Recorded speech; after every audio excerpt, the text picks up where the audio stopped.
নমস্কার বন্ধুরা, আলু ব্যবসা এবং আলু চাষের সঙ্গে যুক্ত সমস্ত চাষি ভাইদের জন্য খুশির খবর।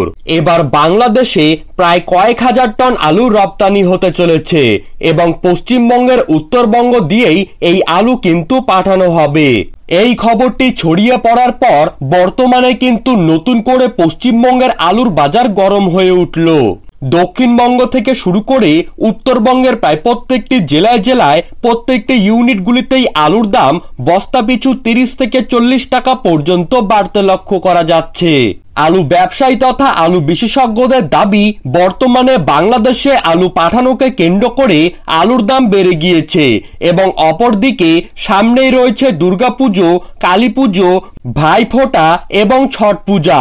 এই সমস্ত কিছুকেই কেন্দ্র করে আলুর চাহিদা কিন্তু আরো দ্বিগুণ পরিমাণে বাড়তে পারে। সমস্ত দিক লক্ষ্য করলে বোঝাই যাচ্ছে যে পশ্চিমবঙ্গে কিন্তু আগামী কয়েকদিনের মধ্যে আলুর দাম 50 টাকা কিলো প্রতি পার হয়ে যেতে পারে। কিন্তু সকল ব্যবসায়ী তথা চাষি ভাইদের মনে ভয় থেকেই যাচ্ছে যে আলুর দাম যখন বাড়বে তখন না জানি রাজ্য সরকার আলুর দাম কমানোর জন্য উঠে পড়ে লাগে। এই পরিস্থিতিতে সকল আলু ব্যবসার সঙ্গে যুক্ত মানুষেরা ক্ষোভ উগরে দিচ্ছেন।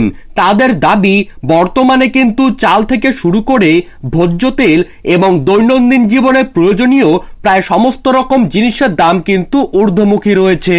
সেই সব দিকে রাজ্য সরকার দৃষ্টিপাত না করে কেনই বা রাজ্য সরকার শুধু আলুর পিছনে লেগে রয়েছে? আর এই প্রশ্নের উত্তরই কিন্তু জানতে চায় সাধারণ মানুষ রাজ্য সরকারের কাছ থেকেই। আলু বীজের পাশাপাশি রাসায়নিক সার কিনতে গিয়ে কৃষক বন্ধুদেরকে কিন্তু কালোবাজারির মুখে পড়তে হয়, যার ফলে প্রত্যেক বছরেই তাদের পকেট থেকে প্রচুর পরিমাণে টাকা ব্যয় হচ্ছে। আর বর্তমানে আলুর দাম যেই পর্যায়ে রয়েছে তাতে করে কিন্তু সকলের জন্যই খুবই স্বল্প পরিমাণে লাভ থেকে যায়। সকলের দাবি, যদি এত পরিশ্রম করার পর সামান্য লাভই হয় তাহলে তারা কিভাবে বাঁচবেন, কিভাবে তারা নিজেদের সংসার চালাবেন? আর এই রকমই যদি চলতে থাকে তাহলে কিন্তু আলু চাষ সকলের জন্যই বাধা হয়ে দাঁড়িয়ে যাবে।